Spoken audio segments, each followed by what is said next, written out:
There is a particular comfort in dark stories when they are told gently and from a safe distance, in sitting with sorrow and fear that belong to someone else, some imagined someone, while you yourself lie warm and safe and far away. And there are few figures in all of storytelling who have gathered more darkness around themselves than this one. A man built entirely out of grief, whose whole long tale is a catalogue of the worst that a city and its people can become. And now, with no hurry at all, let's open the very first file, the oldest one, the wound at the root of everything, the night a boy became a bat. It begins, as it always begins, on a cold night in a narrow alley with a family walking home from a picture show.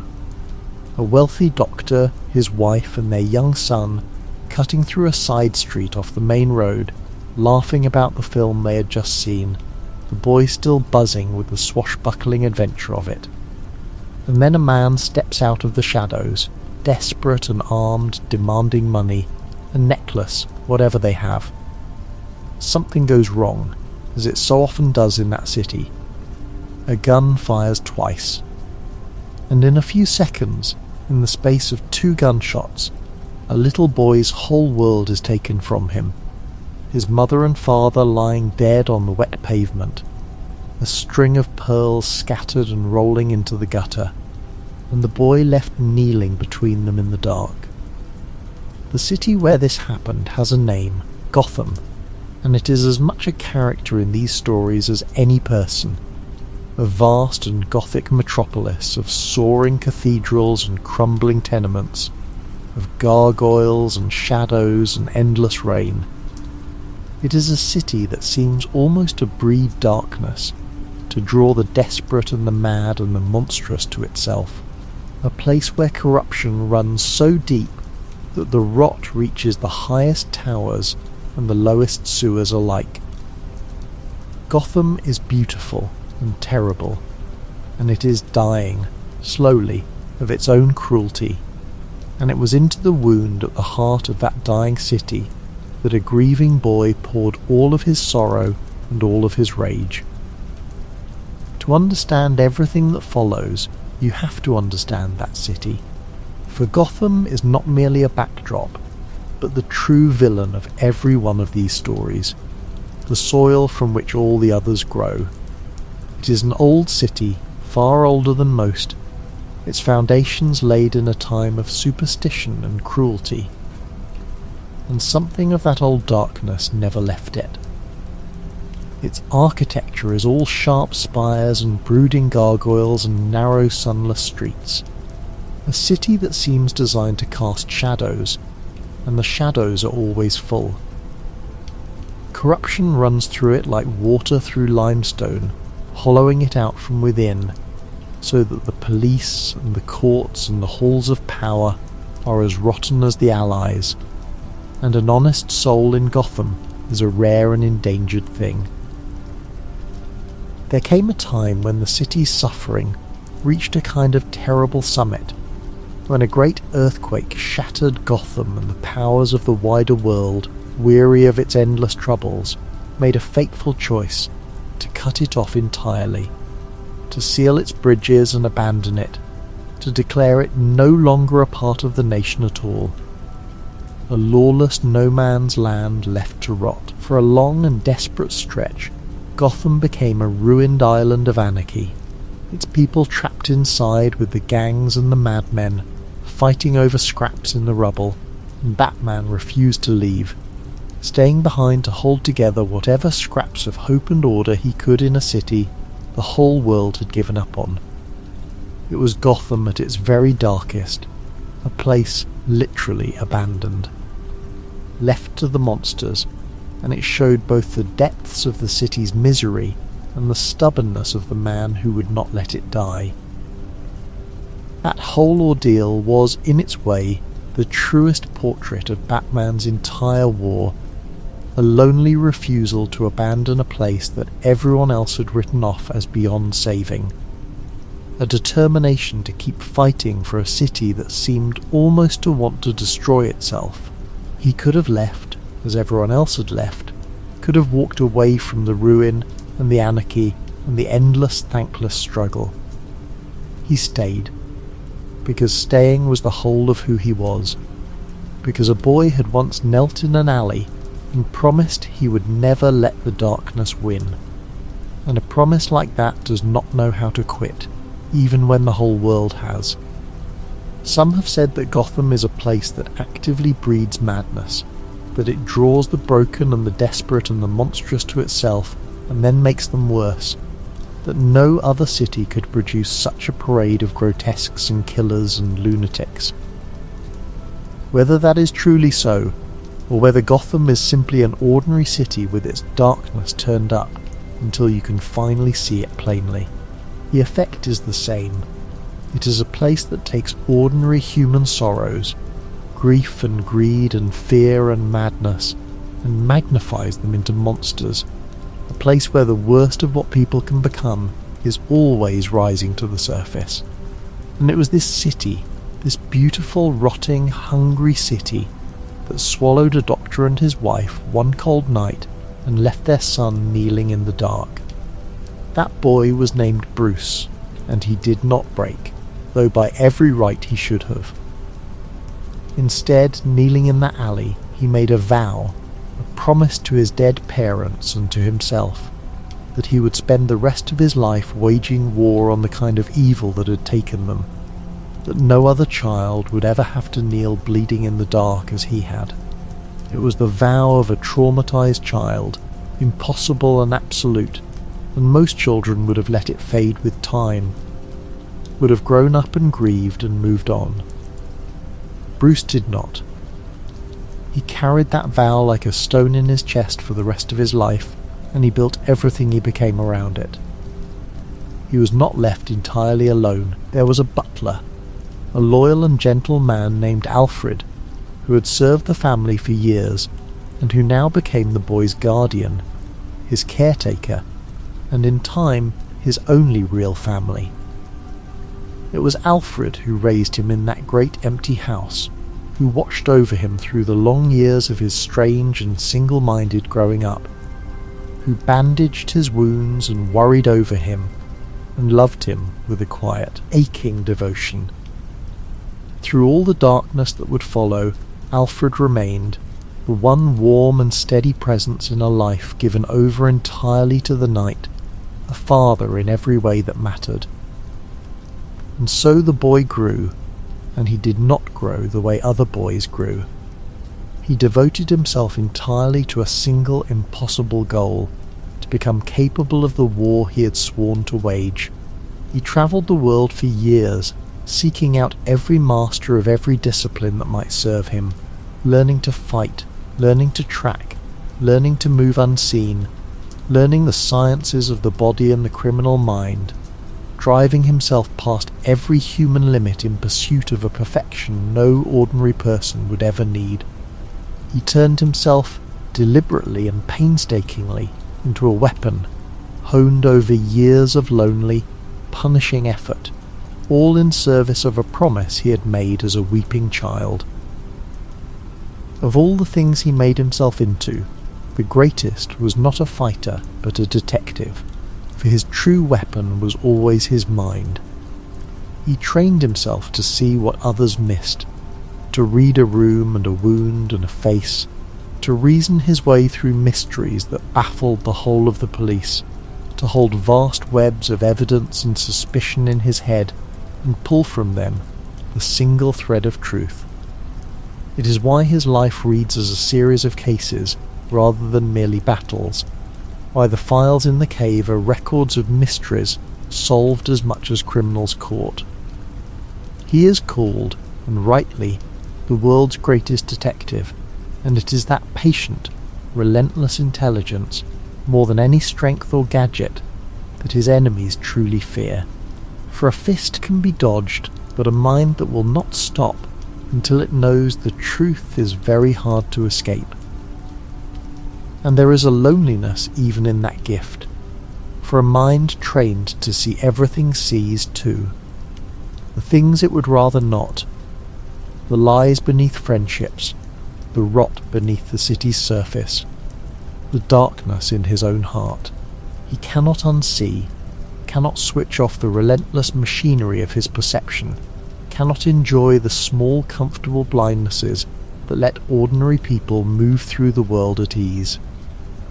He knows too much, always, about everyone and everything, and knowledge like that is a heavy thing to carry. Another wall between him and the simple warmth of not needing to understand. The greatest detective in the world is also, in a sense, the loneliest, for he can never quite stop solving the people around him. When at last he returned to Gotham, a grown man now, hardened and skilled and ready, he found that he was still missing something. He had the training and the will and the wealth, but he did not yet have the thing that would make criminals afraid, the symbol, the shape his war would take. He sat one night in his study, wounded and uncertain, wondering how he could ever make the cowardly and superstitious lot of Gotham's criminals fear him, and as he sat there, a great bat crashed through the window and settled before him, and in that moment, the story tells, he had his answer. He would become a bat, a creature of the night, a thing of fear, and he would turn the darkness that had taken everything from him into a weapon against the darkness itself. The man who was hunted down for that first killing, in the tellings where he is ever caught at all, was a small and desperate criminal, a nobody, a petty thief, who had wanted only the pearls and the wallet, and who never understood the monster he had created in that alley. And that is part of the horror of it, that the great tragedy at the root of everything began not with some grand evil, but with a frightened man and a nervous trigger finger. A moment of random, meaningless violence of exactly the kind that fills that city every single night. There was no reason to it, no plan, no meaning, just 2 lives ended, and a third destroyed in the space of a few seconds. And the boy would spend the rest of his life waging war on that very meaninglessness, on the senseless cruelty that took his world for nothing. The first night he finally went out into the city as the thing he had become was its own kind of ordeal, and it did not go the way the stories of heroes usually go. He was clumsy at first, and uncertain, and the city fought back, and he came home bloodied and doubting. But he learned, night by night, and the criminals of Gotham began to whisper of a thing that moved in the shadows, a great dark shape that came out of nowhere and vanished just as fast, that struck fear into men who had never feared anything. The symbol was working. The cowardly and superstitious were beginning to fear the night, and the long war had truly begun.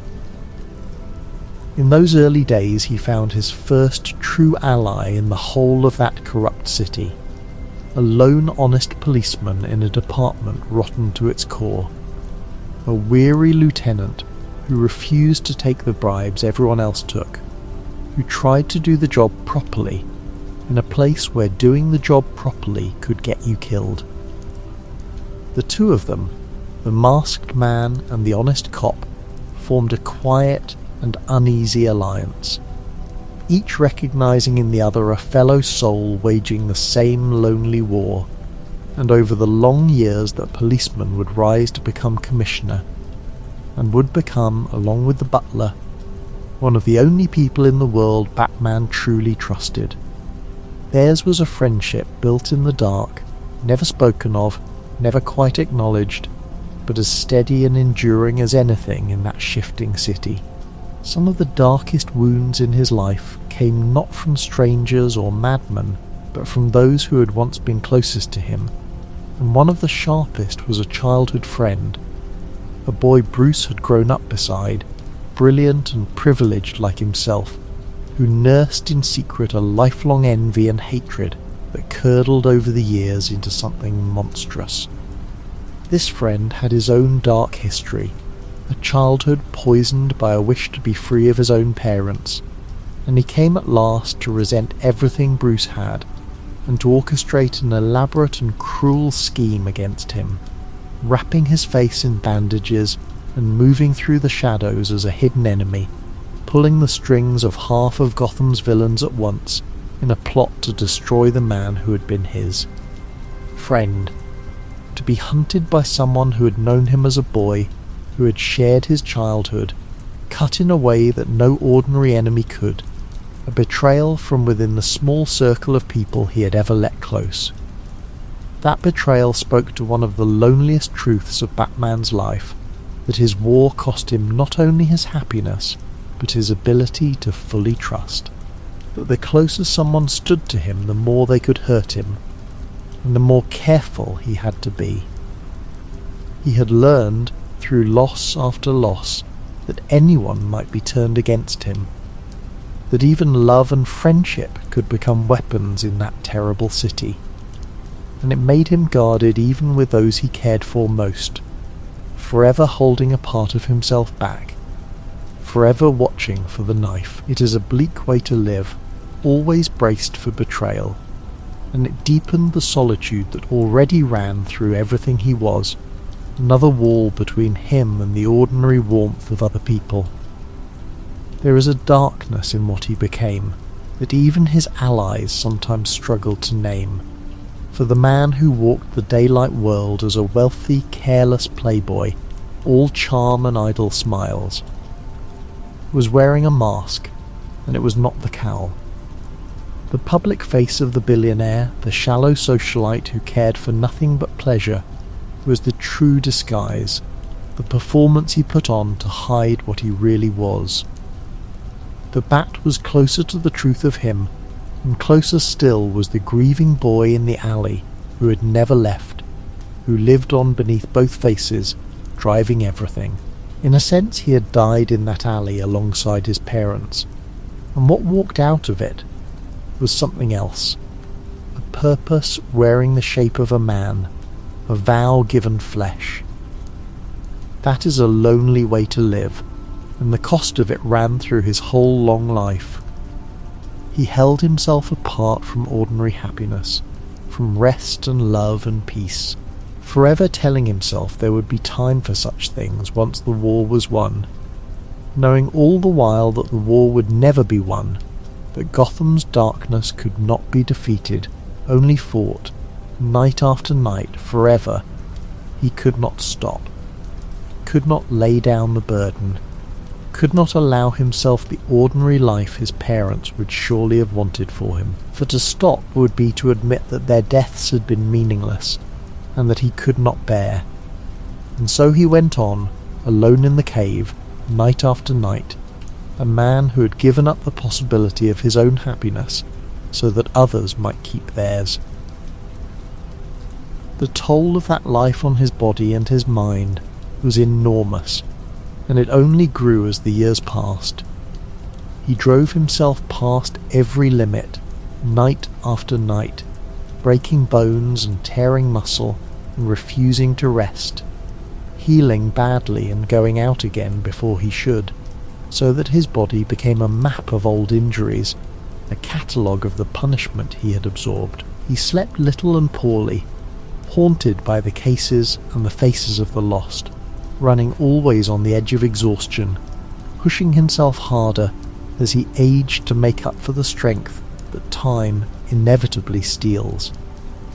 There is a slow tragedy in that, in watching a man wage an endless war against a darkness that does not tire, with a body that does, knowing that one day he will not be fast enough or strong enough, and refusing still to stop. And there was a deeper toll too on the soul, for a life spent staring into the worst of what people can do leaves marks that no amount of training can prevent. He had seen more horror than almost anyone alive, more cruelty and grief and madness, and he carried all of it. Every case, every victim, every failure, in a heart that never learned how to set such things down. It made him grim and hard and distant, difficult to love and difficult to reach, a man who had traded his own capacity for lightness and ease in exchange for the strength to keep facing the dark. The war did not only cost him his happiness, it slowly cost him pieces of himself, and he paid that price knowingly, night after night, because he had decided long ago that the city was worth it. And yet, for all the darkness in what he became, there is a reason he chose a symbol rather than simply becoming another vigilante with a gun. A reason he made himself into an idea rather than just a man. A man can be killed, can be beaten, can be corrupted or bought or broken. A symbol is harder to kill. By turning himself into something more than human, a shape of fear to criminals and a shape of hope to the frightened, he made himself into a thing that could outlast any single night, any single wound, even any single life. The city, he understood, did not need another fighter. It needed to believe that someone was watching over it, that the darkness was not unopposed, that there was a light in the shadows no matter how deep the night grew. And so he gave Gotham not just a protector, but a promise, a sign painted on the clouds, a reason to hope. That is perhaps the strangest alchemy of his whole life, that a boy's private grief, the most personal and inward of wounds, was transformed into a public symbol of hope for millions of strangers. That one child's refusal to be broken became a light for a whole broken city. He took the worst thing that ever happened to him and made of it a gift to everyone else, turning his own darkness into their comfort, his own sleeplessness into their safety. There is a kind of terrible generosity in that, a man spending his own happiness so that others might keep theirs, giving away the peace he could never have to a city that would never even know his name. That is the wound at the root of it all, the first and darkest case, the one that never truly closes. For everything that follows, every villain and every tragedy and every long and terrible night, grows out of that single moment in the alley, out of a child's grief turned into a lifelong war. Batman is not, at his heart, a hero of triumph and joy. He is a man who never stopped kneeling in that alley, who turned his pain into a mission and his mission into a life, and who wages a war he can never truly win against a darkness he can never truly defeat.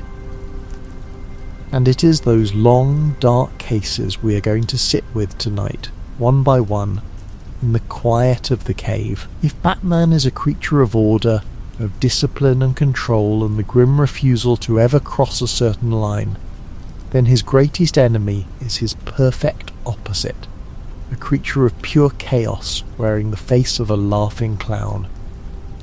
The Joker is, by most accounts, the darkest figure in the whole of Batman's world, not because he is the strongest or the smartest, but because he is the emptiest, a man with no plan and no purpose beyond the spreading of madness and misery, who kills for a joke and laughs at the horror he creates. He is chaos given a grinning face, and he has haunted Batman longer and more terribly than any other soul in that dark city. Part of what makes him so unsettling is that no one truly knows where he came from, least of all the Joker himself. His past is a deliberate blank, a shifting, contradictory thing that changes with every telling, and in one famous account he confesses that even he is not sure how it all happened, that if he must have a past, he prefers it to be multiple choice. In the version most often told, he was once an ordinary man, a failed comedian perhaps, desperate and frightened, coerced into a single crime that went terribly wrong, who fell into a vat of chemical waste and emerged with bleached white skin and green hair and a red rictus grin carved permanently into his face, his mind shattered by the horror of it into something new and monstrous. That account of his origin comes from a single dark and famous story, one many consider the most disturbing tale Batman ever appeared in, and it is worth sitting with, gently, for what it tried to say.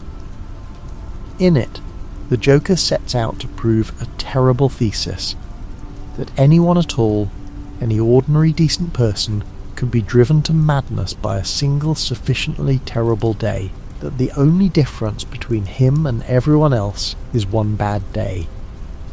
To prove it, he chooses a target, a good and gentle man, one of the few genuinely decent souls in the whole city, and he sets about trying to break his mind the way his own was broken. That good man was the police commissioner, Batman's oldest ally, an honest cop in a corrupt city, and the Joker's cruelty toward him began with his daughter. She was a young woman who answered her own door one evening to find the Joker standing there, and he raised a gun and shot her through the spine, an act of sudden, casual horror that left her gravely wounded and would change her life forever. And it was not even really about her, which is the most horrifying part. She was hurt not for anything she had done, but simply as a means to torment her father, a tool in the Joker's cruel experiment, collateral damage in his attempt to prove a point about the fragility of the human mind. He then took the broken-hearted commissioner and subjected him to a nightmare, stripping him and caging him and parading before him images of his wounded daughter, doing everything in his power to shatter the old man's sanity, to drive him mad with grief and horror, to prove that even the best of us is only one bad day away from becoming a monster. It was the Joker's whole philosophy made into an act of torture, an argument conducted through cruelty, a desperate attempt to make the world as senseless and broken as he believed it truly was, and to drag one good man down into the madness with him. But the experiment failed, and in its failure lies the strange, sad heart of the story. For all the horror the Joker inflicted, the old commissioner did not break. He held on to his sanity and his decency, and when it was over he insisted that the Joker be brought in properly, by the book, to prove that their way, the way of law and compassion, still worked.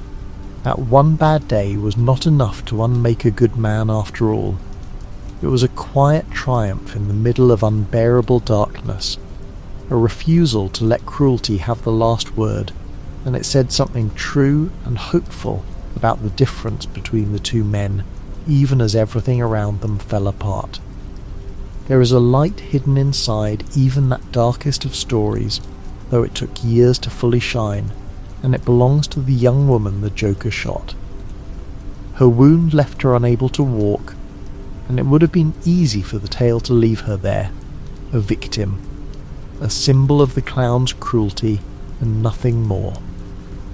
But she refused to be only that. She took her brilliant mind, her gift for information and computers and analysis, and she remade herself into something new. A figure who sat at the centre of a great web of knowledge, guiding heroes across the city through their earpieces, becoming, from her wheelchair, one of the most important and capable figures in the whole of that world. The Joker had tried to reduce her to a lesson about how easily the good can be broken, and instead she became a lesson about how the broken can rise, how a person can take the worst thing that ever happened to them and build from it a new kind of strength.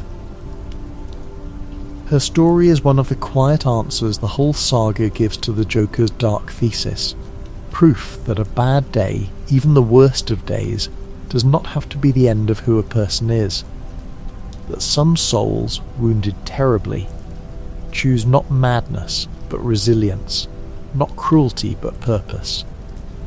It did not undo what was done to her, did not lessen the horror of that evening at her door, but it meant the Joker did not get the last word, that his attempt to prove the fragility of the human spirit was answered by a living demonstration of its strength.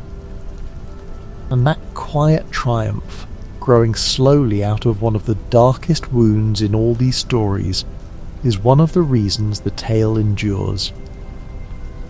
The story ends on one of the most haunting and debated notes in all of these tales, with Batman and the Joker standing together in the rain, and the Joker of all things telling a joke.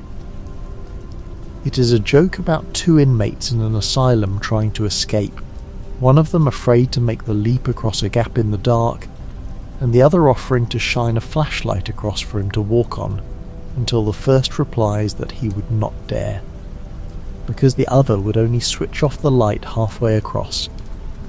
And the two enemies, the man of order and the man of chaos, stand there in the rain and laugh together, briefly, terribly, at a joke about two broken men and the fragile, failing light between them.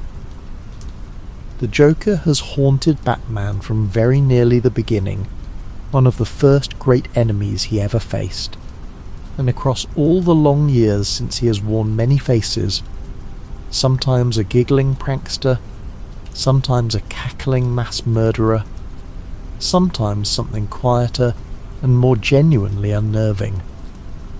In his earliest days he was already a killer, a pale-faced fiend who announced his murders in advance and carried them out with a poisoned smile, and though the tone of him has shifted across the decades, brighter in some eras and far darker in others, the core has never changed, the grinning face over the bottomless cruelty, the laughter over the void. He is the enemy Batman can never be rid of, the one who always comes back, the one who seems, in some awful way, to be as permanent as Batman himself. Part of why he endures so terribly is that he cannot be understood, and therefore cannot be predicted or reasoned with or truly defeated. Every other enemy wants something, power or money or revenge or a world remade, and a want is a handle, a thing that can be grasped and countered. The Joker wants nothing, or wants only chaos, which amounts to the same thing, and so there is no handle, nothing to grip, no logic to outthink. He is a storm in the shape of a man, and you cannot outsmart a storm, only endure it, and hope to be standing when it passes, knowing all the while that it will come again. The Joker's cruelty did not end with that one terrible story, for over the long years he committed atrocities almost beyond counting, each more theatrical and more horrifying than the last. He poisoned the water and the air with a toxin that left its victims dead, with hideous frozen grins carved onto their faces, a chemical that turned the act of laughter itself into a murder weapon, so that people died smiling against their will, their last expression a mockery of joy. He murdered without reason and without remorse, sometimes killing his own henchmen on a whim, sometimes slaughtering rooms full of strangers simply to make a point, or to make Batman suffer, or for no reason at all beyond the pleasure of the chaos. There came a time when the Joker turned his attention to the whole strange family Batman had gathered around himself over the years, the partners and allies and adopted children, and set out to destroy them all, insisting that they had made his enemy weak, that Batman was better and purer without them. He struck at each of them in turn, tormenting the ones Batman loved, trying to sever every bond that tied the grim detective to other human beings, out of a twisted conviction that the two of them, the Bat and the Clown, were meant to be alone together, locked in their eternal dance with no one else allowed to matter. It was jealousy raised to the level of atrocity, the possessiveness of a monster who believed his enemy belonged to him alone.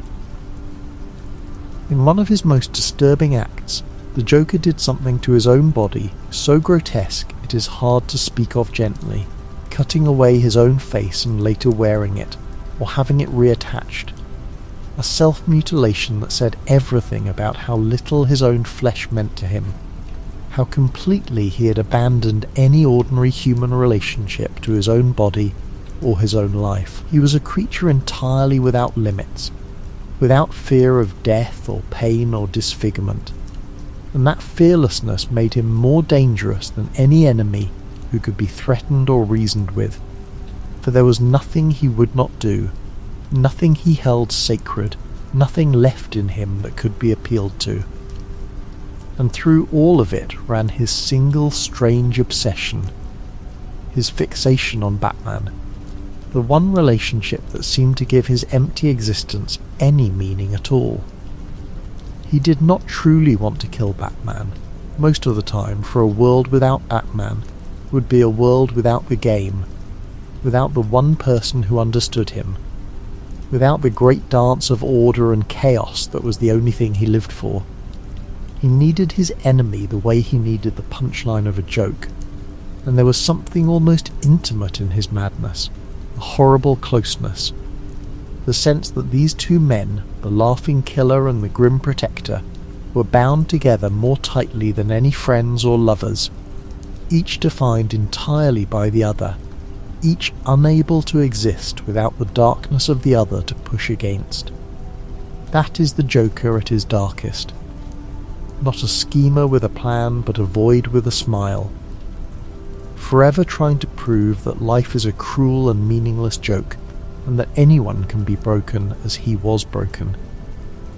That idea of the one bad day sits at the black heart of the Joker's whole philosophy, and it is worth turning over gently, for it is a genuinely frightening thought. He believes that sanity, decency, the whole civilized self a person builds over a lifetime, is nothing but a thin and fragile shell, and that any of us, given a sufficiently terrible day, could have that shell shattered and be revealed as the raw, mad, chaotic thing he believes we truly are underneath. He looks at his own broken mind and sees not a tragedy, but a truth. The truth of what everyone would become if only they were pushed hard enough, and his whole cruel life is an attempt to prove it, to drag others down into his madness and so prove he is not alone, that he is not sick, but merely awake. The whole of Batman's world is, in a sense, an argument with that idea, a long and sprawling test of the Joker's dark thesis, and it does not offer an easy answer. For the terrible thing is that the Joker is sometimes right. People do break. Good men do fall. The White Knight becomes the scarred monster, the bright boy becomes the bitter killer, the grieving husband becomes the man of ice. One bad day does, again and again, unmake the good. And yet, it does not unmake everyone. The Commissioner holds, the wounded young woman rises. The grim detective, who has had more bad days than almost anyone alive, refuses, night after night, to fall. And in that refusal, repeated against all the evidence, lies the whole fragile hope of these dark stories, the stubborn insistence that a bad day need not be the end of who we are. The deepest horror of the Joker, the thing that has kept people turning him over in their minds for generations, is that he is a mirror, a dark reflection of Batman himself. Both men were, in a sense, born from a single terrible day, a moment of trauma that remade them completely. Both wear a kind of mask and a kind of costume. Both are creatures of the night, driven by an obsession they cannot set down. But where Batman took his one bad day and built from it a discipline, a code, an endless effort to protect others from suffering as he had suffered, the Joker took his and built from it only chaos, a determination to spread his own pain across the whole world, to prove that his madness was the truth, and Batman's order the lie. They are the same wound healed in opposite directions, and each is the proof the other is wrong. That is why the question of why Batman will not simply kill him is so much heavier than it first appears, for it is really a question about which of them is right. If Batman kills the Joker, then the clown wins, then he has proven his terrible thesis that anyone can be pushed past the line, that order and mercy are only a thin coat of paint over the same chaos that rules him. Batman's refusal to kill, even the Joker, even after everything, is not weakness or squeamishness, but the very core of his war. The one thing that separates the hero from the monster, the last proof that the darkness has not won. And so the two of them go on, forever, the Bat and the Clown, locked in a dance that neither can end, each needing the other to give his own life meaning. He and Batman are locked together in a way neither can escape. Two answers to the same question of how to respond to a world that took everything from them. One choosing order and mercy and the endless refusal to kill. The other choosing chaos and cruelty and the endless spreading of his own pain. And in time, the Joker would take that cruelty and turn it against the person Batman loved most in the world. A boy. Which brings us to the next and perhaps the most sorrowful file of all. Batman did not fight his war entirely alone. For over the years he took in a series of young partners, boys and girls he trained to fight beside him. Each of them called Robin. The first had grown up and moved on, and in time a second took his place. A troubled, angry boy named Jason pulled off the streets where Batman had found him trying to steal the tyres off the very car parked in the alley where his parents had died. Jason was a harder, more reckless soul than the boy who came before him, quick to anger and quick to violence, and Batman took him in and tried to give him a purpose, to save him the way no one had been there to save Bruce. But Jason's story became one of the darkest and most painful in all of Batman's history, and it carries a strange real-world shadow, for his fate was, in a sense, decided by the world outside the story. When the tale of his final days was being told, the readers themselves were given a choice, invited to call in and vote on whether the boy would live or die, and by a narrow and terrible margin, the votes came down on the side of death. And so Jason Todd, the second Robin, was killed, his fate sealed not by any villain alone, but by the collective verdict of the audience, a grim and unusual thing that has haunted the character ever since. Within the story, his death came at the hands of the Joker, and it was as cruel as anything that Laughing Monster ever did. Jason had gone searching for his birth mother, and that search led him into a trap, into a warehouse where the Joker was waiting. There the clown beat the boy nearly to death with a crowbar, slowly and savagely, and then left him broken and bleeding on the floor beside his captured mother as a bomb ticked down toward zero.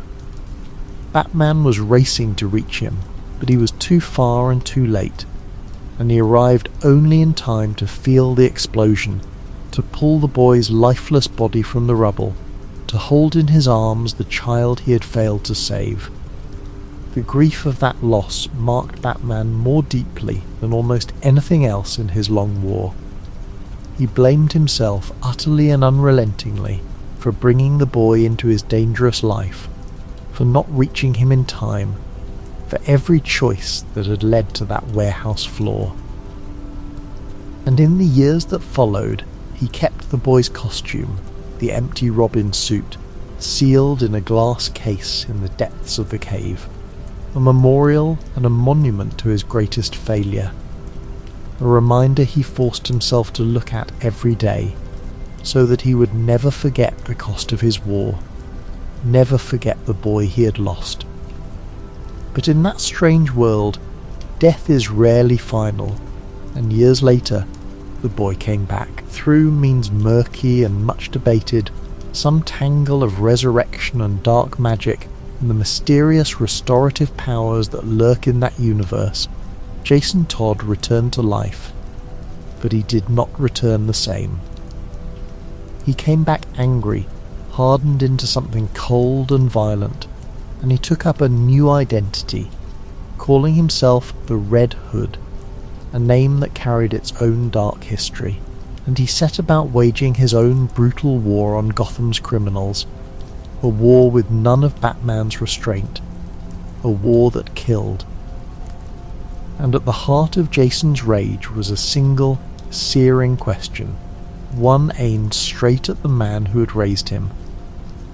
He could not understand, could not forgive, that after the Joker had beaten him to death, Batman had let the killer live. He demanded to know how Batman could allow the monster who had murdered his own partner, his own son, in all but blood, to go on breathing, to go on laughing, to go on killing, when one bullet could have ended it forever. It was the deepest wound between them, the question that cut to the very core of who Batman was, and Jason forced his old mentor to face it directly, with a gun in his hand and the Joker between them.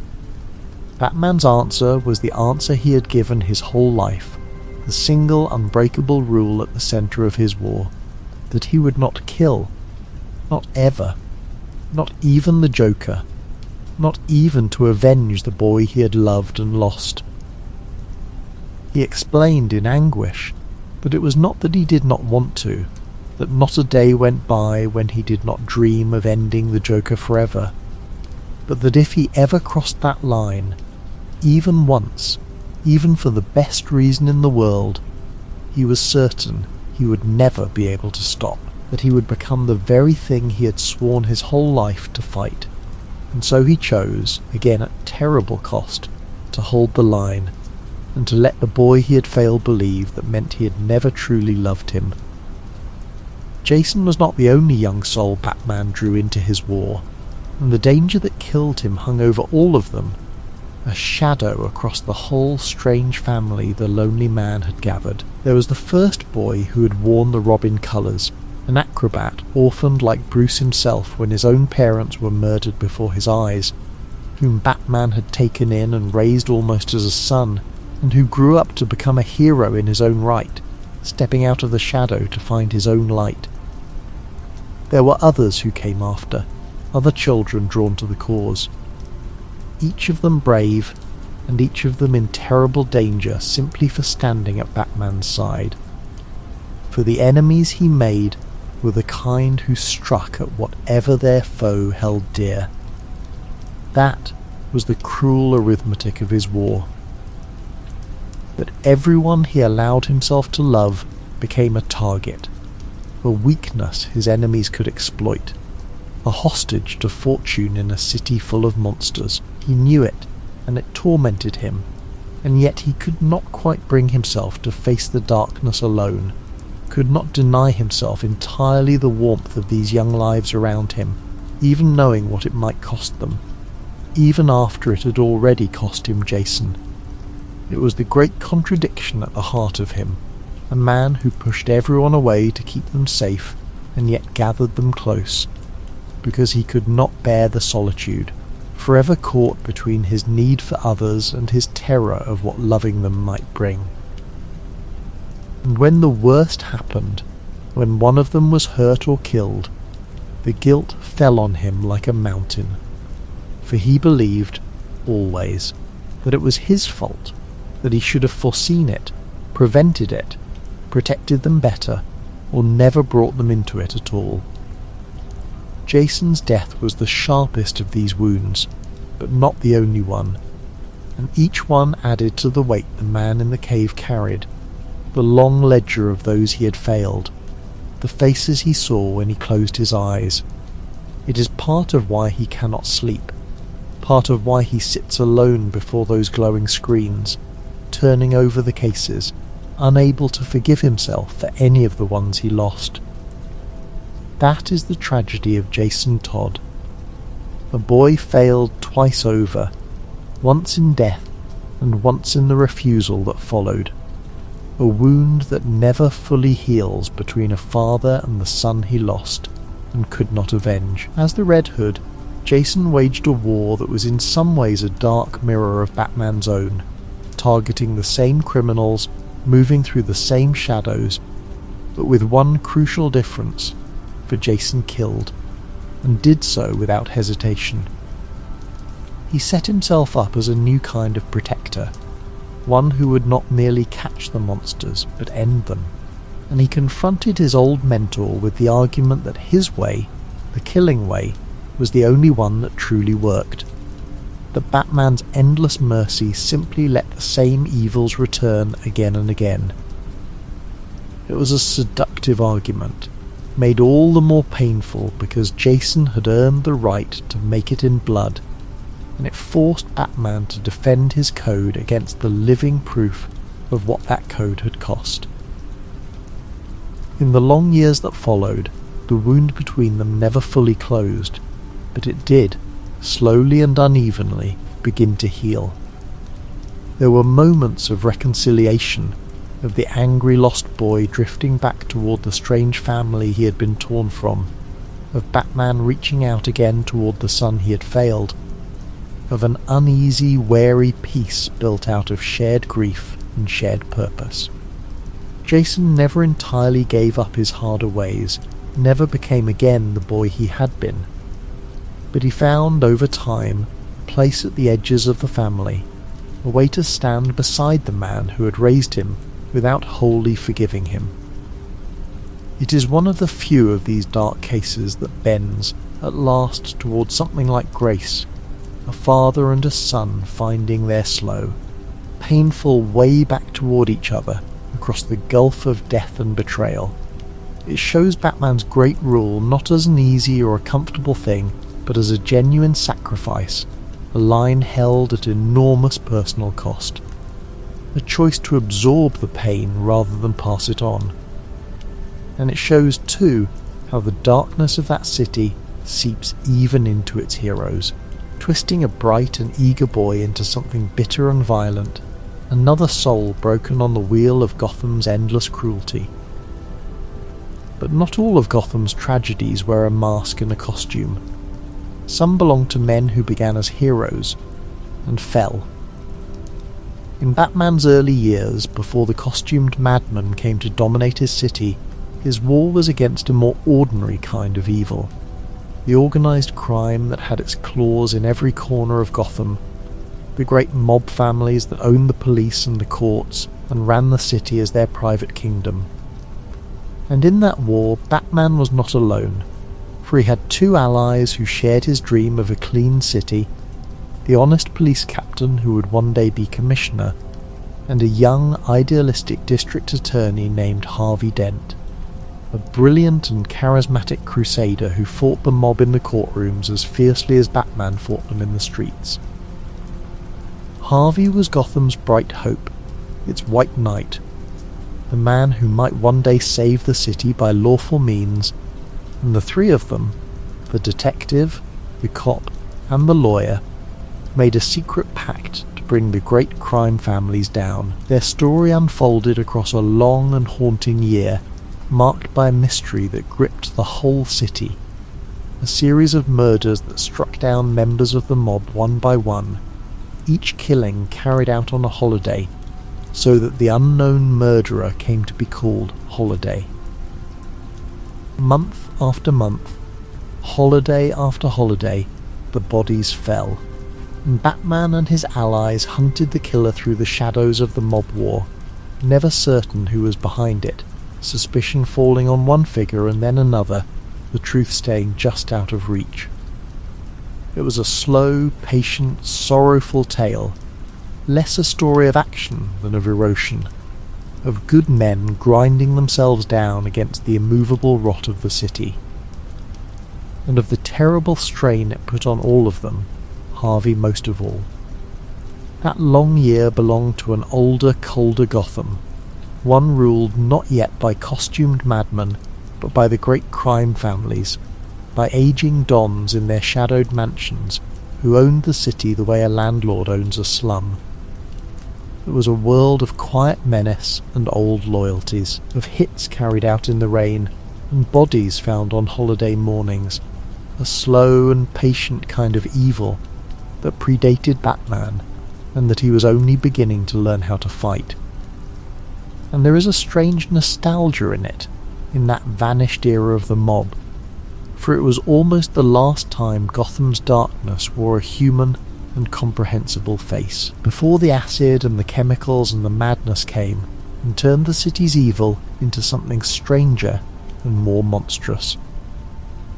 The fall of the great families and the rise of the costumed lunatics happened together, and Harvey Dent's fall stood right at the hinge of that change, the last good man of the old war becoming the first great monster of the new. For Harvey Dent carried, beneath his bright and confident surface, a fracture that had been there all his life, a divided nature he fought hard to keep hidden. He carried with him always a coin, a two-headed silver dollar that had belonged to his father, and there is a darkness in that inheritance.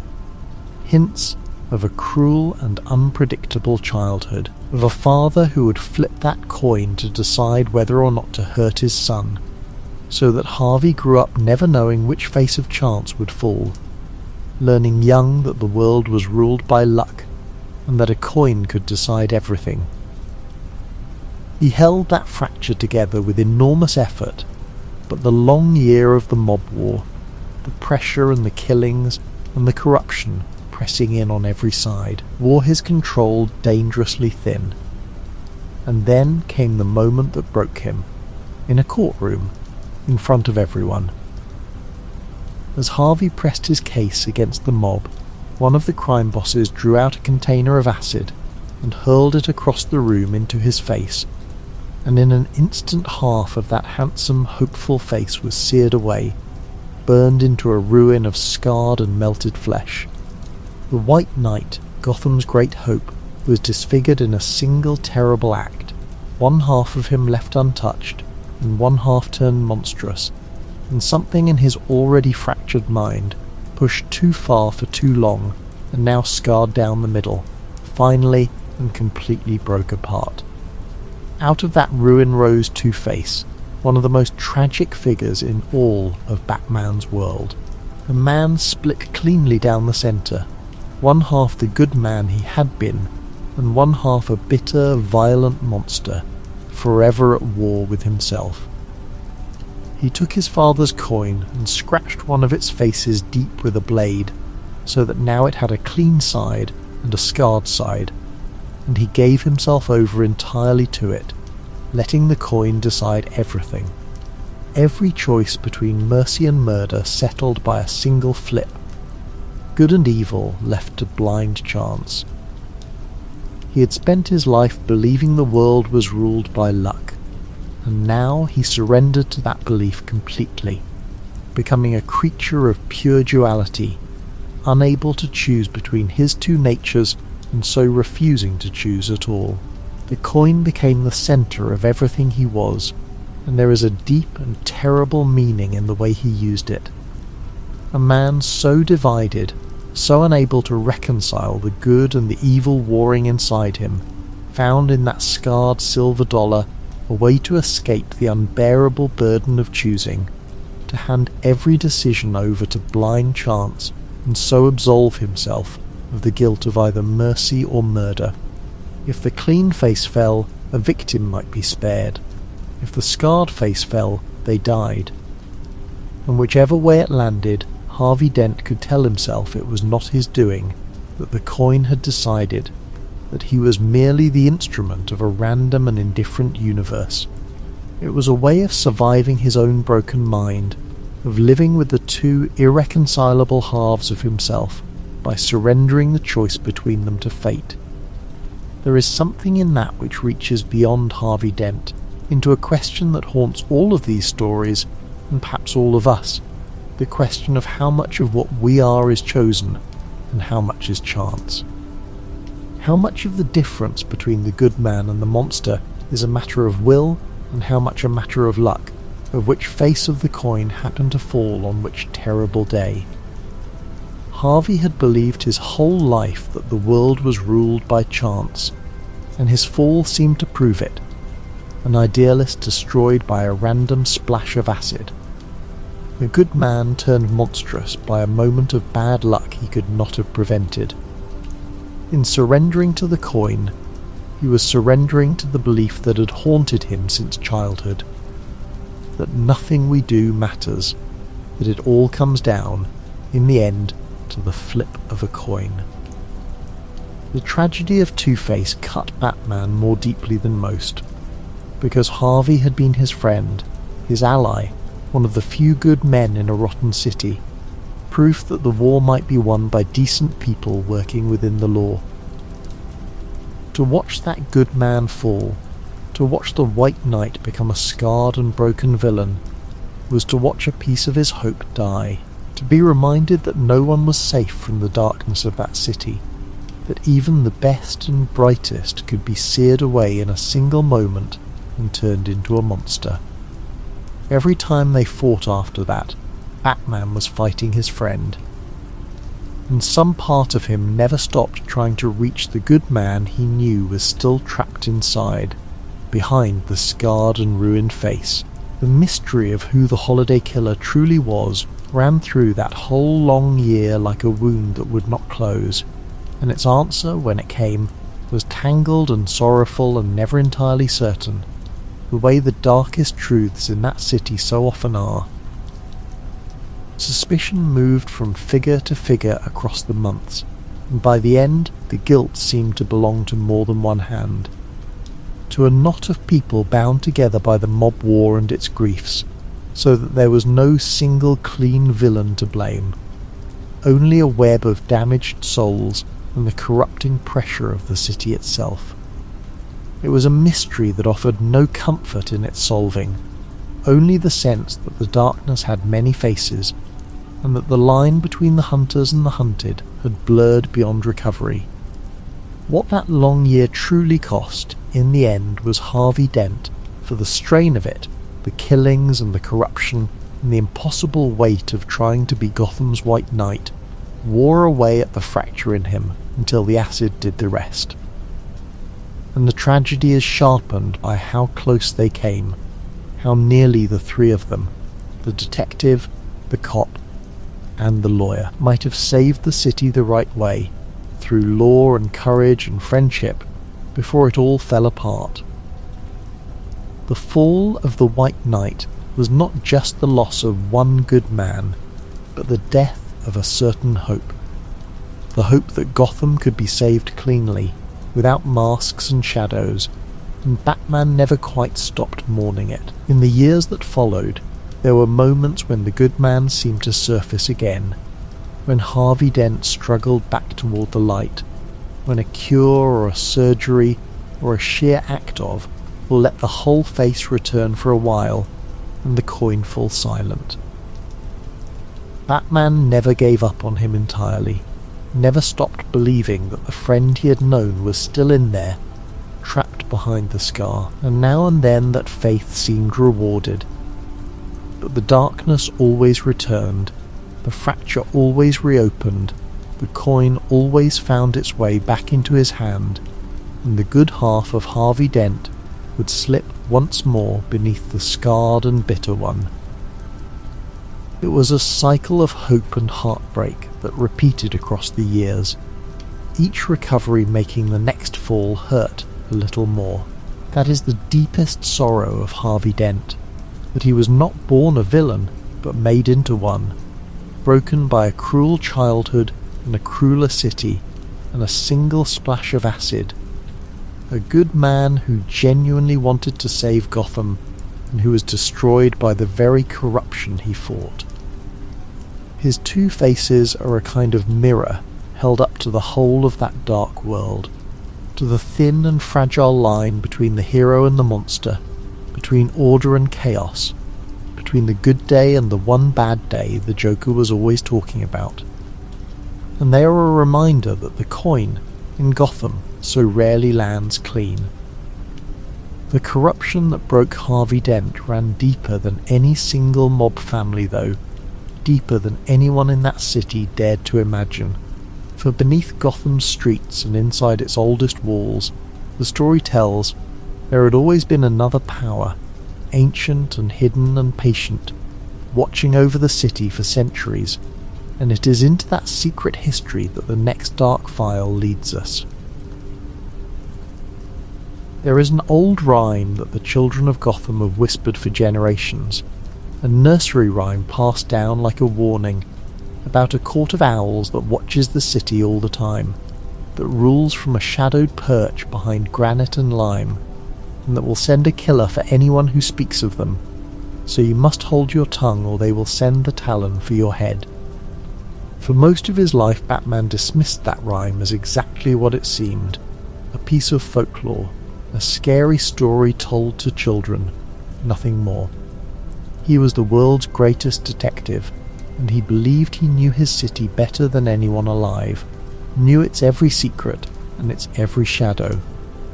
He was wrong. For the Court of Owls was real, and it had been real all along, an ancient secret society of Gotham's wealthiest and oldest families who had ruled the city from behind the scenes for centuries, since almost the very beginning. They sat unseen in the highest towers and the deepest vaults, shaping Gotham to their will across the generations, deciding its fate in secret, and they had watched Batman himself for years, amused, patient, entirely unthreatened, letting him believe he was the city's protector, while they held its true reins in their gloved and hidden hands.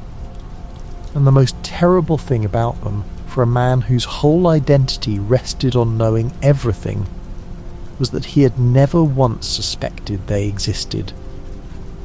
Their weapon was the Talon, and here the horror deepened, for the Talons were not ordinary assassins. They were killers the court had taken over the centuries, often as children, raised and trained in secret to be perfect murderers. And then, when they died, preserved and reanimated, kept in cold storage beneath the city in a kind of frozen half-death, to be thawed and revived and sent out whenever the court had need of a killing. They were undying things, healing from any wound, feeling no pain and no fear, and the court had an army of them sleeping in the cold, centuries of assassins waiting to be woken, a silent legion of the dead in service to the hidden masters of Gotham. When at last Batman stumbled onto the truth, the court moved against him, and they did something no ordinary villain had ever managed. They caught him, and they took him down into their secret place, a vast labyrinth hidden beneath the city, and there they broke him, not with a single blow, but with days of torment, leaving him to wander lost, and starving and hallucinating through an endless maze designed to shatter his mind, to prove to him how small and how blind he truly was. It was an assault not on his body alone, but on his very sense of himself, on the certainty that he understood his city, and it left him more broken and more humbled than almost any enemy ever had. A detective forced to confront how much had been happening right beneath his feet, unseen, all along. And the wound went deeper still, into the history of his own family, for as Batman uncovered the court's long story, he found their fingerprints woven all through Gotham's past, and through the past of the Waynes themselves, one of the city's oldest and grandest families. There were hints and horrors buried in that history, suggestions of Waynes who had known the court, or opposed it, or belonged to it, and in some tellings a far more personal horror, a lost member of Batman's own family, hidden away and turned into one of the court's undying killers, so that the detective found himself facing an assassin who shared his own blood. The court did not merely rule his city. They had reached, unseen, into the very roots of who he was. When Batman finally escaped their labyrinth, broken and half mad, but alive, the court decided the time had come to end him, and to seize the city outright, and they did it with a single night of coordinated slaughter. They woke their sleeping army of undying assassins all at once, and sent them out across Gotham to murder its leaders and its protectors. Dozens of targets struck at the same hour, a night of owls in which the whole city came under attack, by the reanimated dead. Batman and his allies were forced to fight for their lives, and for the lives of everyone the court had marked, scrambling through the dark to hold back an army that could not be killed, that healed from every wound, that felt no fear and no mercy. It was one of the most desperate nights of his whole war, a battle not against a single foe, but against the hidden hand that had ruled his city all along. At the centre of that horror stood one particular assassin, the court's finest and oldest weapon, a Talon who had lived and killed centuries before and been preserved through all the years since, and whose connection to Batman ran into his very blood.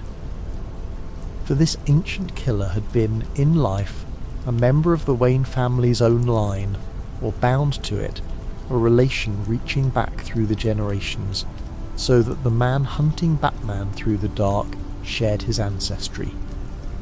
It was in some sense his own flesh turned into a monster by the court.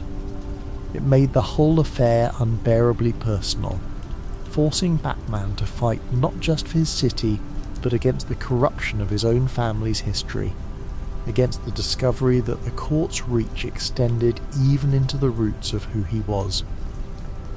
And there was a further, more intimate horror waiting in that history, in some tellings. A lost child of the Wayne family thought long dead, taken by the court and remade into one of their killers, a brother or a cousin turned into a weapon and set against the last living Wayne. Whether or not that darkest possibility was true, the very suggestion of it cut Batman deeply, for it meant that the tragedy of his family did not begin and end in that alley, that the Waynes had been entangled with Gotham's hidden darkness for generations, that the rot he fought had been woven into his own bloodline long before he was ever born. He had always believed his war was a response to a single random crime.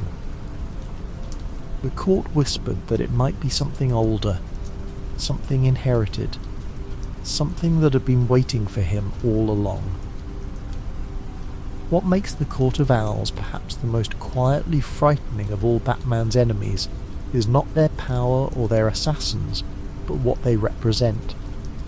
The idea that the city itself is older and darker and deeper than the man who protects it, that Gotham keeps secrets even from him. Batman had always believed that Gotham was, in some sense, his, that he knew it and guarded it and understood its every shadow. The court proved that Gotham had never belonged to him at all, that it had its own ancient and hidden life, that it had been watching him as much as he watched it, and that no matter how deep he dug, there would always be another layer of darkness beneath the last, older than he was, waiting what the court left behind. More than any wound to his body was a wound to his certainty, a paranoia that never fully lifted. If they had been there all along, unseen, for all those years, then what else might be hiding just beneath the surface of the city he thought he knew? Every shadow now held a question. Every old family and every locked door and every whispered rumour, a possible secret he had failed to uncover. The great detective, whose whole identity rested on the belief that he could know anything, that no mystery could hide from him forever, had been forced to accept that some things had hidden from him for his entire life, and the knowledge changed how he saw everything, made him warrior, hungrier, more haunted by the sense of vast dark waters moving beneath the thin ice of what he understood. And there was a strange loneliness in that discovery too, for it meant that even his city, the one thing he had given his whole life to, had kept its deepest self hidden from him, had never truly let him in. He had loved Gotham the way you love a person, fiercely and completely, and the court had shown him that Gotham had a whole secret life he had never been permitted to see, that it had been keeping things from him all along. It was like discovering that someone you had loved your whole life had a hidden room you were never allowed to enter, and it left him mourning, in a quiet way, a closeness with his city that he now knew had never quite been real. That is the chilling truth the Court of Owls forced upon him, a lesson in humility written in blood and cold and centuries of secrets, that the great detective did not, could not, know everything, that his beloved city was a stranger to him in ways he had never imagined. It reframed the whole of his war, casting him not as Gotham's master, but as one more figure moving through a place far larger and stranger, and older than himself. A place with its own long memory and its own hidden powers. And it left him, forever after, a little less certain, a little more haunted, knowing that somewhere beneath the streets he walked, in the cold and the dark, the owls were still watching.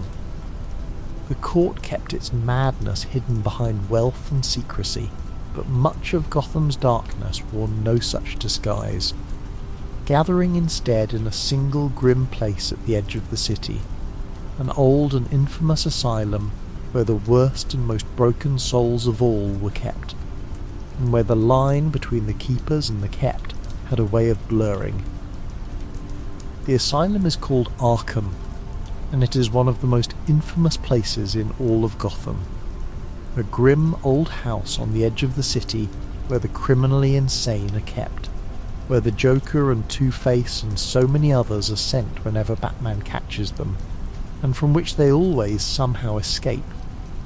But the darkest thing about Arkham is not its inmates but its origins, the story of the man who founded it, a story of madness begetting madness, of a place built to heal broken minds that ended by breaking the very man who built it. That man was named Amadeus Arkham, a doctor who dreamed of curing the sick minds of his city, of building a place of light and healing for the mad.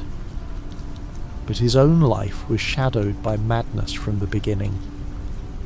For his mother had been consumed by it, tormented by visions and terrors he could not save her from, and her illness haunted him all his life. He built his great asylum in part to honour her, to do for others what he could not do for her, and for a time it seemed he might succeed.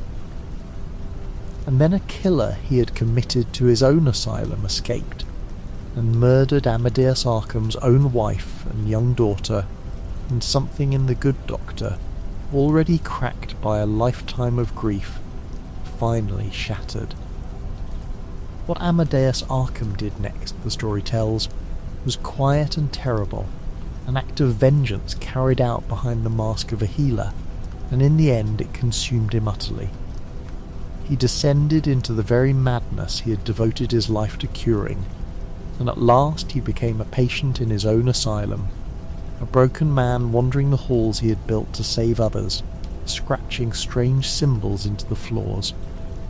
Lost forever in the dark he had tried to hold back, and so Arkham Asylum was, from its very foundation, a place where the line between the doctor and the patient, the keeper and the kept, the sane and the mad, had already dissolved, a house built by a madman to hold the mad, haunted by the grief that made it.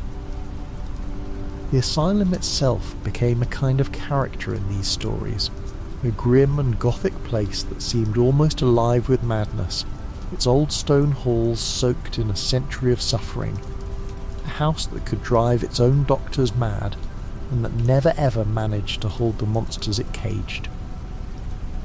For that is the strange, dark joke at the heart of Arkham, that it does not work, that its most infamous inmates escape again and again, slipping out to terrorize the city and then being caught and returned, only to escape once more, an endless revolving door of madness and violence that no one can ever quite close.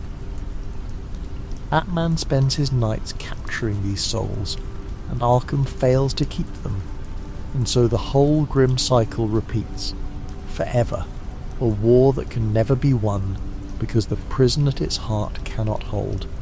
Some have wondered whether the place itself is cursed, whether something in its very stones, in the grief that founded it, and the suffering it has held works on the minds of those within, so that no one who enters truly gets better, so that even the well-meaning are slowly pulled down into the dark. Whether or not that is so, Arkham stands as a monument to the limits of Batman's whole endeavour, the place where his victories go to unravel, where the madmen he defeats are stored until they break free again. It is in a sense the truest symbol of his war, a beautiful, terrible, failing effort to hold back a darkness that will not be held. That blurring runs through all of Arkham's inmates, for so many of Batman's enemies are not simply evil, but broken, made monstrous by grief and pain and terrible luck, twisted reflections of the same losses that made Batman himself. There is the man who became a living Scarecrow, a frightened, bullied soul who turned his own terror into a weapon and devoted himself to the study of fear. There is the sad and lonely man who could only speak through a wooden puppet, letting the dummy voice the violence he could not. There is the actor whose face and body dissolved into shapeless clay, who lost his very self and could no longer remember who he had been. Again and again, Gotham's monsters turn out to be its victims, ordinary people broken by extraordinary sorrow.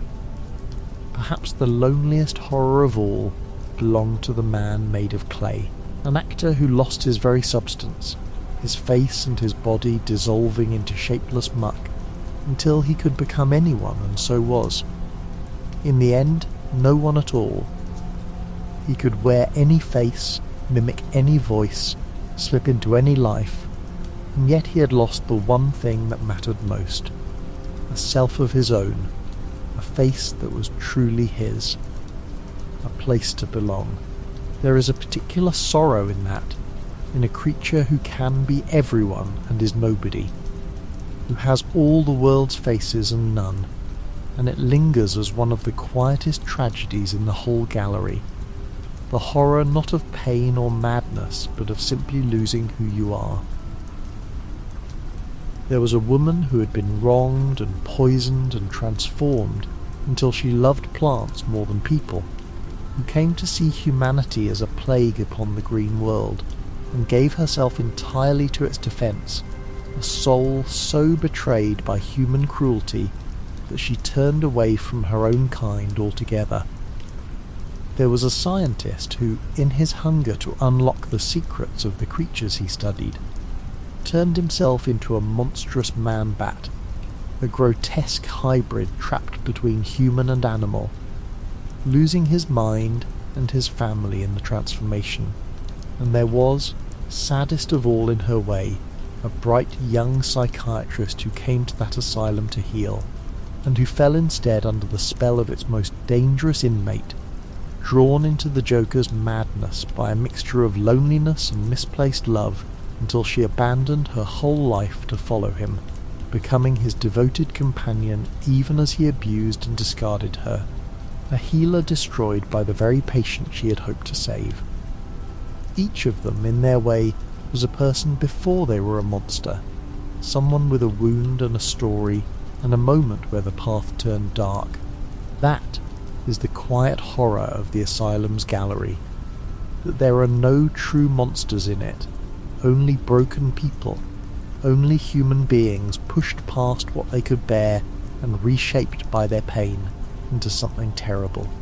And it is why Batman, who is himself only a broken person reshaped by pain, can never simply hate them. Why there is always some part of him that recognises in each of them a version of what he might have become had his own coin fallen a little differently. That immortal enemy commanded a whole secret order of assassins, a brotherhood stretching back through the centuries, and he had used his endless life to build a vision of the world remade, a vision in which humanity, which he saw as a plague upon the earth, would be culled and cleansed until only a worthy remnant remained. He was not mad in the way the others were mad, not broken by a single terrible day, but something colder and grander, a man of vast patience and vast conviction, utterly certain of his own righteousness, willing to murder millions for the sake of a world he believed would be better.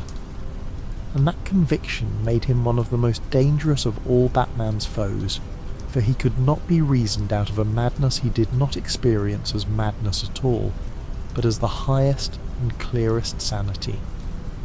The most unsettling thing about him was his genuine admiration for Batman, his desire not to destroy his enemy but to claim him, to make him a son and an heir, to hand him the keys to his ancient empire. He saw in Batman the one man alive worthy of continuing his work, and he offered him everything: a daughter to love, a purpose to serve, a place in a story centuries old, if only he would abandon his stubborn devotion to a corrupt and dying world and join the effort to remake it. It was a temptation more insidious than any threat, an evil that wore the face of respect and love and belonging, and resisting it cost Batman something.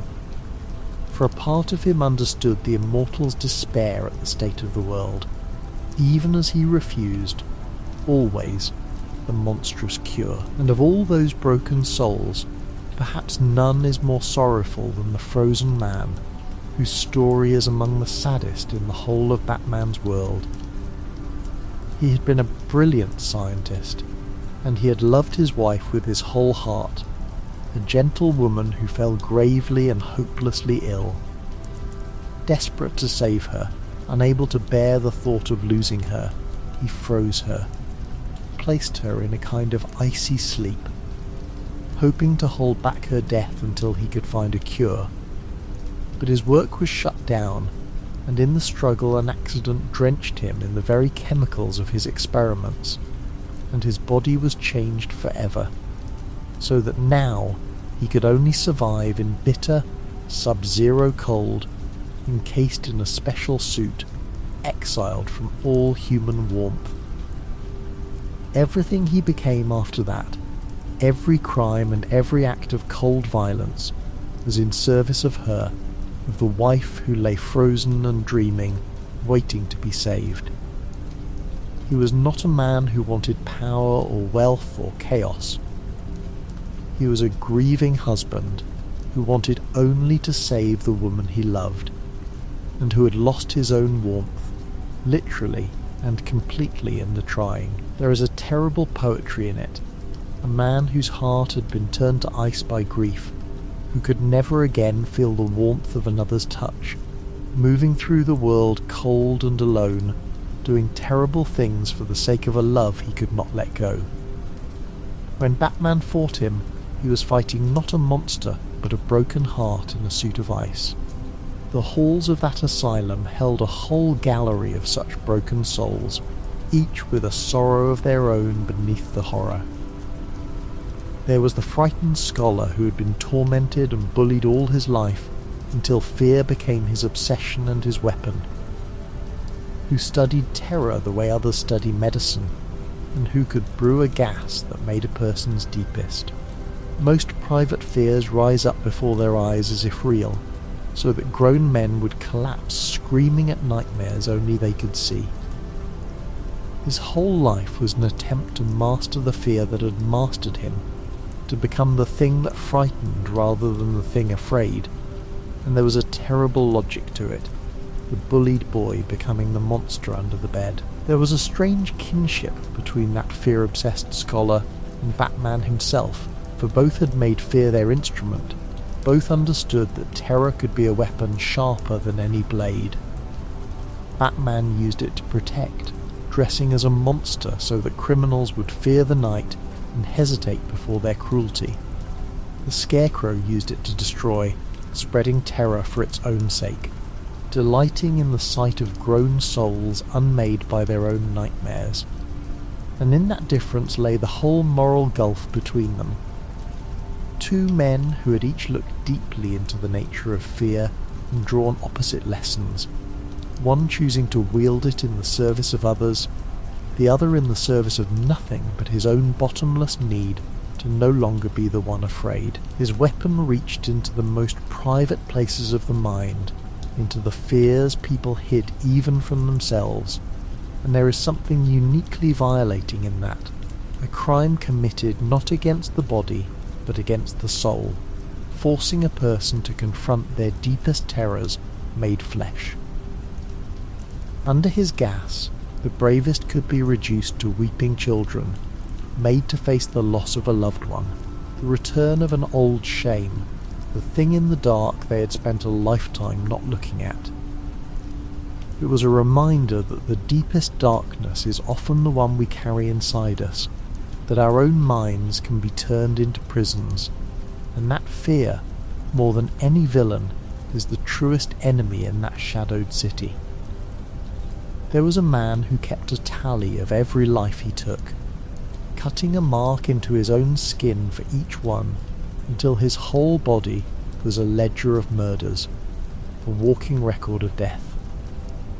He had suffered some breaking of his own, some moment when he came to believe that all life was meaningless, that people were only puppets shuffling toward nothing, and he set out to free them from the pointlessness of their existence, one by one.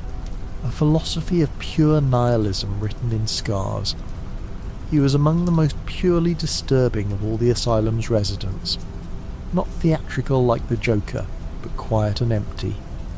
A man who had looked into the void and decided to serve it. There was a brilliant, damaged mind who could not stop asking questions, who left riddles and puzzles at the scene of every crime, unable to help himself, compelled by a need to prove that he was the cleverest person in the room, that his intellect was superior to everyone's, above all to the great detectives. Beneath the puzzles lay a fragile and desperate ego, a man who had perhaps been made to feel small and stupid once, and who spent the rest of his life trying to prove he was neither, whose whole criminal career was really a long, sad cry to be recognised as the smartest man in Gotham. And there were enemies who tested Batman's body as harshly as these tested his mind, none more than the great engine of muscle and cunning who came to Gotham with a single, patient plan to break the Batman not in one blow, but by wearing him down. This enemy studied his foe for a long time, learned his methods and his weaknesses, and then unleashed every villain in the asylum at once, loosing all the madmen of Gotham into the streets on a single night, so that Batman was forced to run himself utterly ragged, recapturing them one by one, night after night, without rest, until he was hollowed out with exhaustion, and only then, when his enemy was spent and stumbling and broken with weariness, did the great foe strike, and in their final confrontation he lifted the exhausted detective over his head and broke his back across his knee, and for a time the man who protected Gotham could not even walk. And there was a further darkness in what followed, for with his back broken and his body ruined, the man could not continue his war, and another took up the mantle in his place. A troubled soul who wore the mask but did not share the code. This replacement grew steadily more violent and more unstable, adding blades and armour to the costume, brutalising criminals in ways the true protector never would, drifting toward the very ruthlessness that the original had spent his whole life refusing. It was a chilling glimpse of what the symbol could become in the wrong hands, of how easily the thing built to protect could be turned toward cruelty, and in the end the true protector had to heal himself and reclaim the mantle by force, to save not only the city, but the very meaning of what he had created.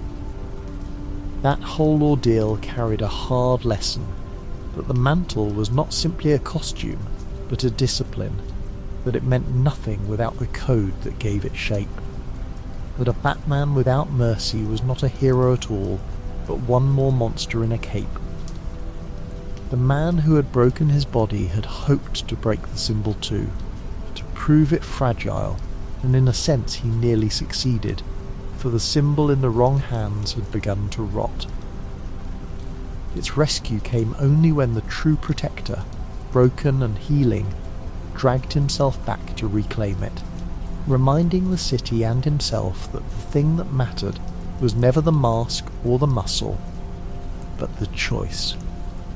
Always the choice to hold the line.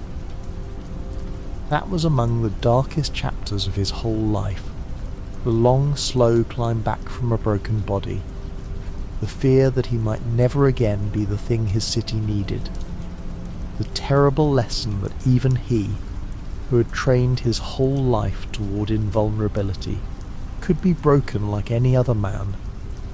And behind the man who broke him lay yet another kind of enemy, an ancient and immortal figure who had lived for centuries, kept young and alive by strange restorative pools, a man of terrifying vision who believed the world was sick and needed cleansing, and who wished, most disturbingly of all, to make Batman his heir, seeing in the grim detective the only worthy successor to his long crusade. That enemy respected Batman, even loved him after a fashion, and wanted to give him a daughter and an empire and a purpose, and that made him, in his way, one of the most seductive and dangerous of all. An evil that offered not hatred, but a terrible kind of belonging, and that, in the end, is the deepest and darkest truth running through all these cases, the thing the man in the cave understands better than anyone, that his enemies are made of the same stuff he is. Grief, loss, a single terrible day that changed everything. The Joker and his one bad day, Two-Face and his scarred coin, the frozen man and his sleeping wife, the doctor lost in his own asylum, and Batman himself, kneeling forever in an alley beside his murdered parents. They are all, every one of them, answers to the same question, all shaped by the same darkness, and the only thing that separates the hero from the monsters is the line he will not cross, the mercy he will not abandon, the refusal to let his own pain become another's. There is a stillness to the frozen man's sorrow that sets him apart from the louder madness of the others, a quiet, patient grief that has hardened, like everything about him, into something cold and unyielding. He does not rage or laugh or scheme for power. He moves through the world slowly, deliberately, encased in ice and armour, mourning a woman who is not quite dead and not quite alive, forever suspended between hope and loss. And in the quietest tellings of his story, his true tragedy is not the crimes he commits, but the simple, unbearable fact of his condition, that a man who loved so deeply can no longer feel warmth of any kind, that he is exiled forever into the cold, cut off from the touch of the very person he gave everything to save. Batman, of all people, understood that grief, and there were times when he tried not to fight the frozen man, but to help him. To reach the mourning husband beneath the ice, to find some way to save the sleeping wife, and so free them both from their frozen limbo. But Batman knew what it was to build your whole life around a loss you could not accept, to let a single death define everything you became. In the frozen man he saw a dark reflection of his own grief, a version of himself who had let the cold win completely, and perhaps that is why their encounters carry such a mournful weight. Two men frozen by love and loss, circling each other in the dark, each unable to let the past go. It would be a mistake, though, to imagine that Batman stands entirely apart from the darkness he fights, clean and untouched above it all, for the truth is far more troubling than that. He is a man who dresses as a monster to terrify the fearful, who lurks in shadows and drops from the dark and breaks bones in alleys, who has built his whole life around fear and violence and an obsession that has cost him every chance at an ordinary human happiness. The line between him and the things he hunts is far thinner than he would like, and he knows it, and it haunts him. There have been nights, more than a few, when he stood over a helpless enemy with the darkness rising in him and had to fight, with everything he had, not to cross the line he had sworn never to cross. That is why the rule matters so much to him, why he clings to it with such desperate ferocity, because he understands better than anyone how close he stands to becoming one of them. The rage that drives him is the same rage that drives his enemies. The trauma that made him is the same trauma that made them. The only thing that separates the Protector from the monsters is the choice he makes, again and again, every single night, to hold the line, to channel his darkness into discipline rather than cruelty, to be the thing that catches the falling rather than the thing that pushes. And it is a choice that never gets easier, that must be made fresh with every case, in the certain knowledge that one bad day, one loss too many, one moment of weakness, might be enough to undo it all. There have even been glimpses in the dark corners of these stories of what he might become if he ever did fall, versions of himself twisted into tyrants and killers, futures in which the grief finally won and the Protector became the monster, ruling his city through terror rather than guarding it. The most terrible of all these dark reflections is a version of himself in which the Bat and the Clown finally merged, in which some poison of the Joker's got into him at the moment of the Clown's death, and slowly, horribly remade him, until he became a thing with all of Batman's genius and discipline and none of his mercy, all his brilliance turned to cruelty. A laughing monster with the mind of the world's greatest detective. It is the single most frightening idea in all of these stories, for it takes the one thing that separates the hero from his nemesis, the code, the restraint, the refusal to kill, and strips it away, leaving only the terrifying competence beneath. A Batman without his rule would not be a lesser villain, but the greatest of them all. And somewhere in his heart he knows it, knows that the most dangerous man in the world is the one he sees in the mirror, held back from monstrousness by nothing but his own unrelenting will. That knowledge is a weight he carries always, the awareness that his gifts, which he uses to protect, could so easily be turned to harm, that the discipline which makes him a hero is the only thing standing between the world and a version of him too dreadful to imagine.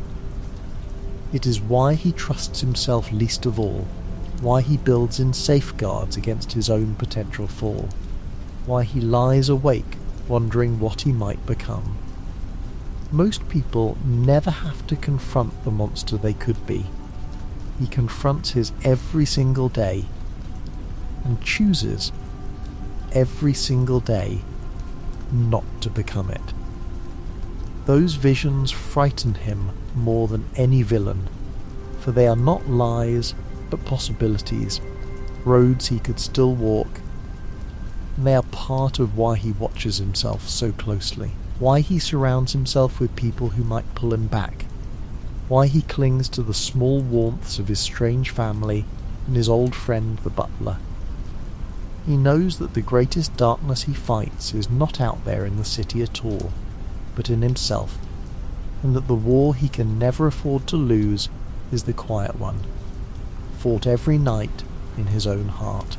That is why he sits alone in the cave each night, unable to sleep, turning these cases over and over, for they are not really separate stories at all, but a single long meditation on grief and darkness, and the fragile, stubborn choice to remain good in a world that gives every reason not to.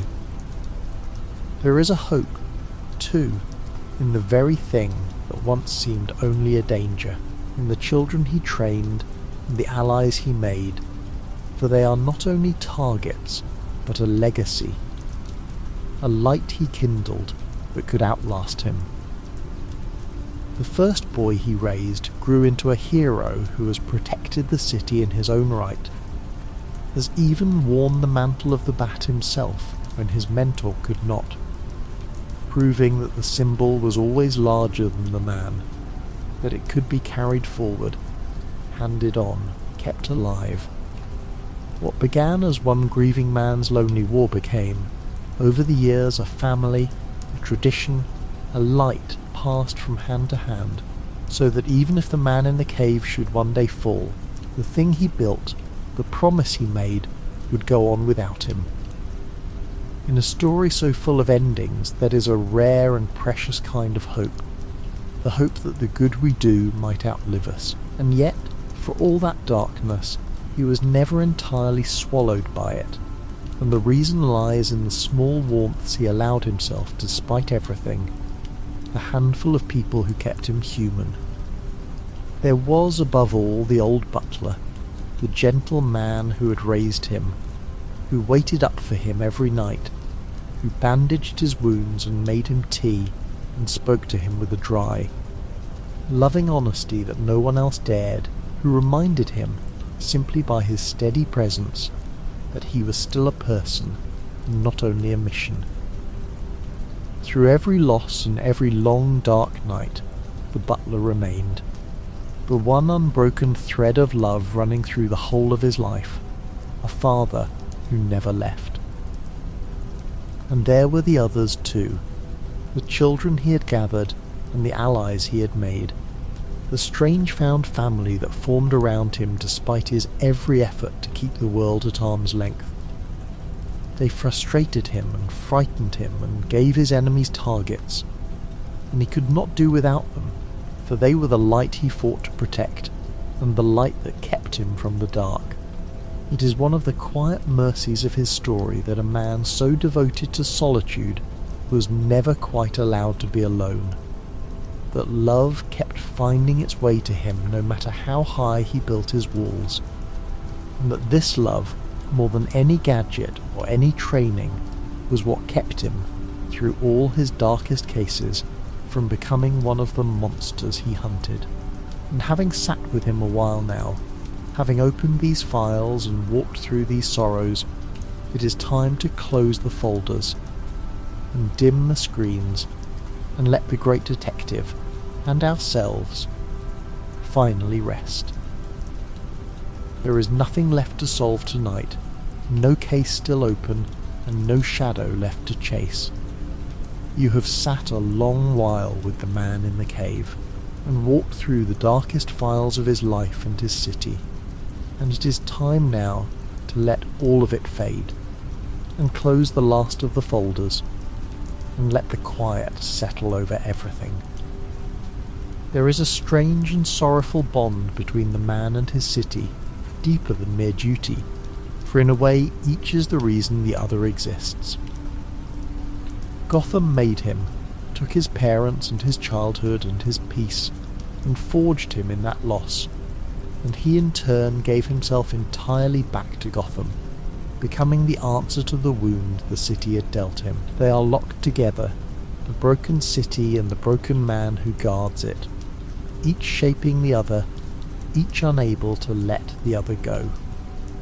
He could leave, could take his wealth and his gifts and build a happy life anywhere in the world, and yet he stays, always in the one place that hurt him most. Because it is home, because it is his, because a part of him died here, and a part of him lives only here, in the fight, in the dark, in the endless war with the city that made him. There is a particular sorrow woven into the very shape of his war, which is that it can never be won. He fights and catches the criminals and stops the madmen and saves the city night after night, and yet in the morning the city is still Gotham, still corrupt, still breeding new monsters to replace the ones he caught, still spinning its endless revolving door of madness and violence. The asylum empties its worst back into the streets, the mob rebuilds, the darkness rises again, and he begins once more, knowing it will never end, knowing there is no final victory waiting at the end of all his effort, only more nights, more cases, more sorrow. His is a labour without conclusion, a stone rolled endlessly up a hill that will never reach the top. And yet, he does not stop, and that refusal is perhaps the most quietly heroic thing about him, more than any feat of strength or cunning. He fights a war he knows he cannot win, not because he believes he will one day defeat the darkness, but because the fighting itself is the point. Because every night he holds the darkness back is a night some child does not have to kneel bleeding in an alley, because a promise made in grief does not require the promise of victory to be kept. There is something almost holy in that, in a devotion that asks for no reward and expects no ending, that simply goes on, night after night, doing the next right thing in a world that offers no guarantee it will ever matter. He is not fighting to win. He is fighting so that others might sleep. It is worth sitting for a moment, before we let it all go, with the strange truth that runs through every one of these dark cases, which is that they are all, in the end, stories about grief. The grief of a boy in an alley, the grief of a husband over his frozen wife, the grief of a good man broken by acid and cruelty, the grief of a lost boy who came back angry. Even the laughing man's endless cruelty is a kind of grief turned inside out, a wound so deep it could only be borne by spreading it to everyone else. These are not, at heart, stories about monsters and heroes at all. They are stories about loss, and about the different things that people do with their pain, and about the fragile, stubborn choice to turn sorrow into something other than more sorrow. Part of why this figure has held the imagination so completely, for so long, is that he has no powers at all, nothing but a broken heart and an iron will, and a lifetime of relentless effort. He cannot fly or lift mountains or shrug off bullets. He is only a man, a mortal man who bleeds and ages and grieves like anyone, who made himself into what he is through nothing but choice and discipline and an unwillingness to quit. And that makes his darkness, and his refusal to be ruled by it, feel closer to us than the struggles of any godlike hero. For his war is one we all fight in smaller ways. The war against our own grief, our own rage, our own temptation to answer the cruelty of the world with cruelty of our own. He is us, turned up to the limit, and his victory is a human victory, available, in principle, to anyone willing to pay its terrible price. That is the strange gift these dark stories give. Beneath all their shadows, the reminder that a person can suffer enormously and still choose to be good, can stare into the very worst of the world and refuse to become it, can carry an unbearable weight and keep walking anyway. It is not a comfortable hope, for it asks everything, but it is a real one, and there is something steadying in it, something that holds. The man in the cave is proof, offered again and again across all his darkest cases, that the darkness does not have to win, that even the deepest grief can be turned, by an act of will, toward the protection of others rather than their harm. And that, perhaps, is why these dark cases can be strangely soothing to sit with at the end of a day, for all their shadows.